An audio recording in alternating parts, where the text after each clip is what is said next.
CherishingFlo fam, welcome back to my channel. We're all about love, positivity, being a girl boss, and everything in that vicinity.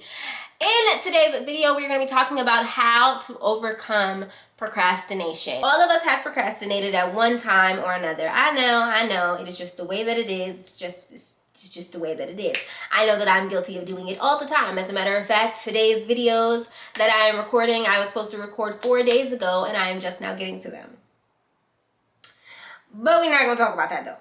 If you're new to this channel, then go ahead and subscribe and turn on notification bell so you don't miss any other future Girl Boss videos. If you're not new to this channel, then welcome back. Thank you for being here. Thank you for loving me as much as I love you. And yeah, let's get into the video. The first tip that I have for overcoming procrastination is remembering your why. Remembering your why and keeping your why as a forefront of your mind is actually an extremely powerful thing. I know everybody says, remember your why, remember your why, and I say it all the time. However, remembering your why is the passion, is what got the fire lit in the first place. So as long as you keep that in the forefront of your mind, that fire will keep being able to be relit. For me, personally, some of my whys is my family. I want to be able to take care of my family. I want to be able to put my mother in a house and buy her a car. I want to be able to take care of everybody in my life that I love to absolute death, and I want for the people who matter, who are riding with me in this journey where I am right now, when they need me later and I'm all up here because I'm going to be successful. When they need me, I can be there with no limitations, my freedom and all of those things are my why. And so when I sit and I think about them and I'm meditating on those things and I'm like, okay, this is what I want. In order for me to get it, I got to do this thing. It helps you get motivated. It helps you be disciplined even if you're not motivated, because trust me when I say that I was not motivated to turn on this camera, but I am disciplined enough to turn on this camera despite my lack of motivation. Tip number 2 is to start small. Do something tiny. You know, the first thing that I did in order to prepare to record these videos today is to just set this camera up right here in this position. It has been here since early this morning. The tripod has been open and set up over there in the corner for 2 days because I was in preparation. It's something super small, super easy.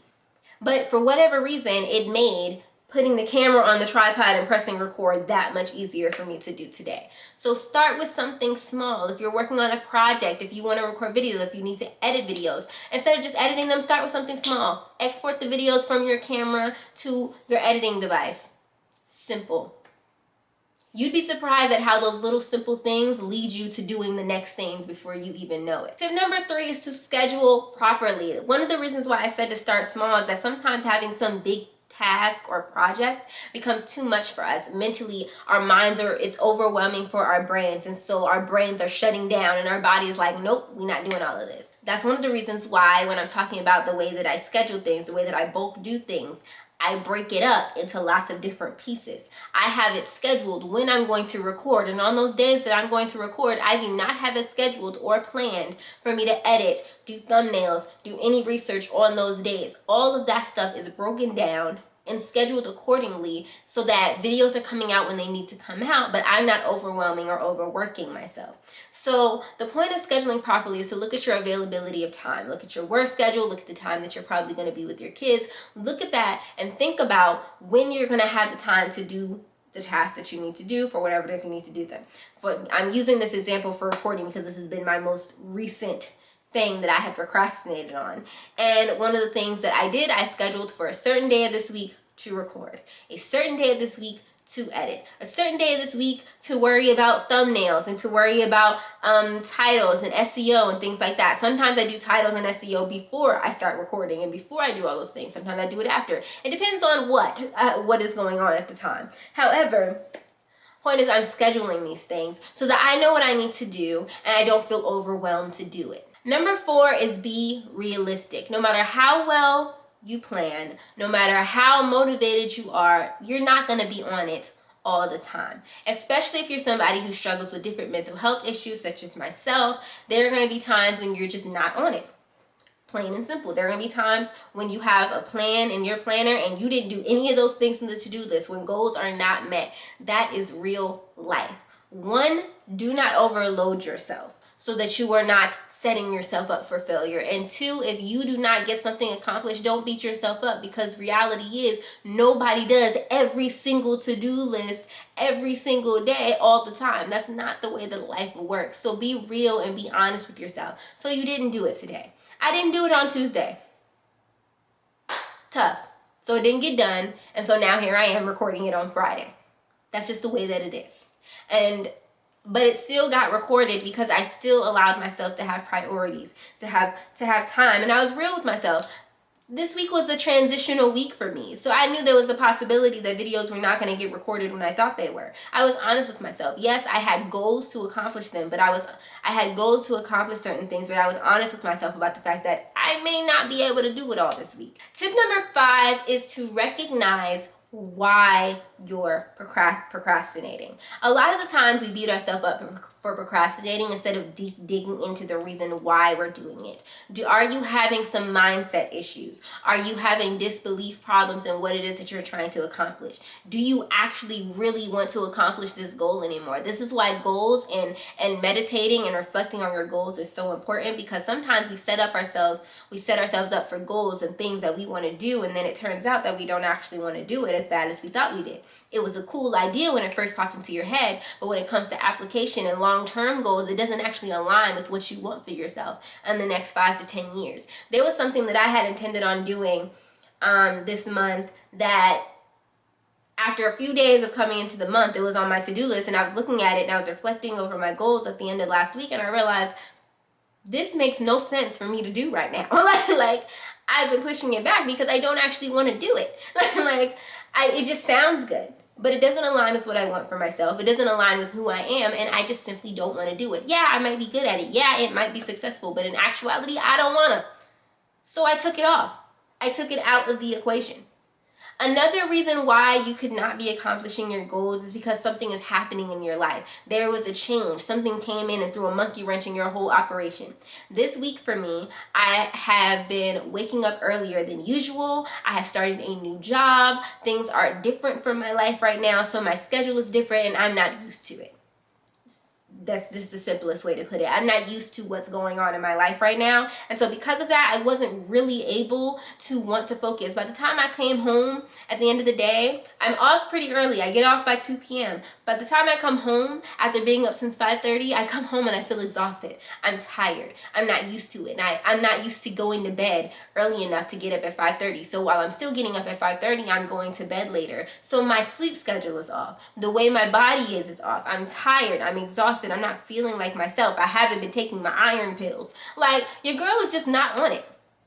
And I realized that I've been procrastinating because my body and my mind is getting used to an entirely new way of living for me right now. And so I cannot 100% blame myself. Circumstances in life sometimes get in the way. So recognizing why you're procrastinating, whether it is a mental thing, a physical thing, or just you being lazy, recognizing that and targeting the source of it can help you, 1, get yourself back on track, or 2, give yourself some real slack that you may need. Tip number 6 is to gain an accountability partner. All week this morning, me and my best friend have been texting each other super duper early in the mornings at certain points, just acknowledging the fact that both of us are getting up super duper early in the mornings because both of us started new journeys in our lives at the same time that cause us both to get up earlier than either one of us is used to getting up. So we're keeping each other accountable. When one of us was late, we told the other person, yeah, I didn't get up on time today. You need to get it together. When one person wasn't doing what they were supposed to do, the other person said, yeah, you need to do this. You need to go ahead and get this done. Or, yeah, you need to go ahead and do this sale. She sells jewelry. I was telling her, go ahead. You need to go ahead and do this flash sale. Go ahead and do this video. Go ahead and do this live stream. Like, having an accountability partner, somebody who knows what your goals are, knows what you're trying to do, and will make sure and remind you, hey, are you doing the thing? Are you doing the thing that you say that you're going to do? Are you doing that? That can be extremely helpful and motivating. And sometimes when you have somebody else who knows that you ain't doing your stuff, it motivates you to actually do it even if you don't feel like it, because you do not want anybody else knowing that you're not on your ish. Tip number 7 is to surround yourself with things that promote productivity. One of the things that is important is your environment when it comes to productivity and doing things that you want to do in your goals. One of the things that helps me is having a clear workspace. Now, we're not going to look at my workspace right now because it seems like on days that I'm recording videos, my workspace is atrocious, and so is my room. On other days, things will be together, but then on days I'm recording, it's just not. I don't know why that is. But on days when I need to be productive at my desk, I work at my desk a lot. On those days, I need things to be clear. I need things to be organized. I need things to look a certain way, or I'm not mentally or emotionally going to be able to make myself do what I need to do. If everything looks a mess, if I feel like I look a mess, if my hair is not done, then, you know, I'm not getting on this camera. Now, mind you, I'm not wearing makeup, and I haven't worn makeup in a good few weeks. But if I don't at least feel like, you know, my face is cleared off, I don't have like just stuff everywhere, you know, like it impacts this. And I surround myself with people that make me want to be productive, that make me want to do things, that make me want to be on it. And it's important that your environment is conducive to your goals. It's important that your environment is encouraging you to be productive. I don't even have, me and my boyfriend, one of the things that we did recently to help produce productivity is we took our TV off of our bedroom dresser and shoved it in the closet. Because both of us know that one of the things that keep us from doing the things that we want to do is our tendency to spend a lot of time watching Netflix or Hulu or TV. And while yes, now we can watch on our phones, we spend a lot less time than normally we would watching TV because there's no longer a TV on our dresser. We have to get up and go into the living room. I work usually from my desk, so I don't have a TV on distracting me. I don't have a TV to distract me, and it causes me to have less of a reason to be distracted and more of a reason to be productive and do the things that I need to do. Tip number 8 is to get up and move immediately. This is something that helps me often because a lot of times the biggest reason why I procrastinate is just the simple lack of desire to get up. And for a lot of us, it's just that simple. You know you need to be recording. You know you need to be doing this. And yet you're sitting there staring at your phone. And sometimes it is your phone that's distracting you, but sometimes it's not that. Sometimes it's simply the fact that you don't want to get up. So the moment you realize that you're being lazy, the moment that you realize that there's something that you need to be doing, just get out of the bed and walk. You don't have to even head straight to do that thing. Get up and go get yourself a glass of water from the kitchen, but don't come back to that seated area. Do not come back to your bed. Do not go back to that couch. Get yourself moving around. Get your blood pumping, get your mind working, whatever it is that you need to do, just do not go back to that comfortable position you were just in. Get up and remove yourself from that lazy position that is causing you to procrastinate in the first place. The last tip for procrastination is sometimes to take your mind off what it is that you're procrastinating on for just a little while. Sometimes we just need a break. Sometimes, y'all know me, running around like a chicken with my head cut off all the time. Sometimes I just need to get away from my work. Sometimes I do need a break from YouTube. Y'all know I took that. I was gone for like almost a month before I started uploading again. And I really needed that time. Even though I kept saying, oh, I'm going to come back, I'm going to come back. The reason why I didn't is because I really needed to be the hell away from y'all for a while. Like, I'm sorry, but sometimes the YouTube community can be overwhelming, it can be frustrating, it can be stressful. And when I realized I was on the verge of being a YouTuber who was making money, on the verge of monetization, I realized that this is going to be my life soon. And this is going to be part of how I make money now. Like, and it became an overwhelming thought, and I really just needed some space and some time the heck away from it and you guys.